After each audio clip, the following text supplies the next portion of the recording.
மேரேஜுக்கு முன்னாடி நாங்கள் மீட் பண்ணோம் சாப்பிட. அப்புறம் நான் போயிட்டு சாப்பிட்டு கிளம்பி போயிட்டேன். இல்லை அவங்க தான் பே பண்ணாங்க. கல்யாணத்துக்கு அப்புறம் எனக்காக நீங்க எதை சேஞ்ச் பண்ணிக்கிட்டீங்க? நான் என்னையவே சேஞ்ச் பண்ணிக்கிட்டேன். நான் சொன்னல क्वेश्चन 4க்கு 100% சொல்வாரு. All change. அப்படி ஒன்றும் தெரியலையே. நீங்க அப்ப இருந்த மாதிரி தான் இப்பயும் இருக்கீங்க. கொஞ்சம் பட்டி டிங்கரிங் பார்த்துருக்கிற மாதிரி தான் தெரியுது. அந்த பட்டி டிங்கரிங்க தான் சொல்றாரு. ட்ரெஸ் எல்லாம் டிக் போட்.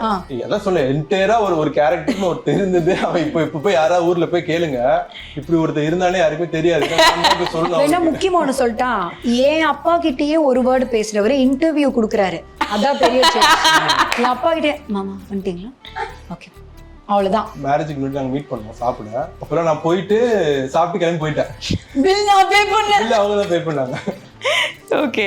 சோ உங்களுக்கு அந்த பேசிக்கா gift வாங்கி தரணும், கூட்டி போணும். நான் ஒரு குண்டன் வீடுன்னு சுத்திட்டு இருப்பேன். சோ அப்ப மீட் பண்ணும்போது கூட எனக்கு ஃப்ரெண்ட்ஸ் எல்லாம் இல்லையா உங்களுக்கு? ஃப்ரெண்ட்ஸ்லாம் இருந்தாங்க. ஃப்ரெண்ட்ஸ்லாம் உங்களுக்கு காலேஜ் ஃப்ரெண்ட்ஸ் அண்ட் ஃப்ரெண்ட்ஸ் இருப்பாங்க. பட் இந்த லைஃப் என்ன மாதிரியா இதெல்லாம் நீ தான் பண்ணணும், இதுல இவங்க பண்ணணும், அது மாதிரி எதுவுமே எனக்கு தெரியாது. நான் வந்து அந்த ரேஞ்ச் வரைக்கும் போகல. அம்மா சொல்லி கொடுத்தாங்க அவங்களுக்கு எப்படி இருக்கணும். எங்க அம்மா சொல்லி கொடுத்தாங்க, இப்படி எல்லாம் பாத்துக்கணும், அவளை இப்படி எல்லாம். எனக்கெல்லாம் ஒரு போனே போட்டுவாங்க, நீ அவனை கூட்டு போய் எங்கேயாவது ஏதாவது வாங்கிதான் கூட.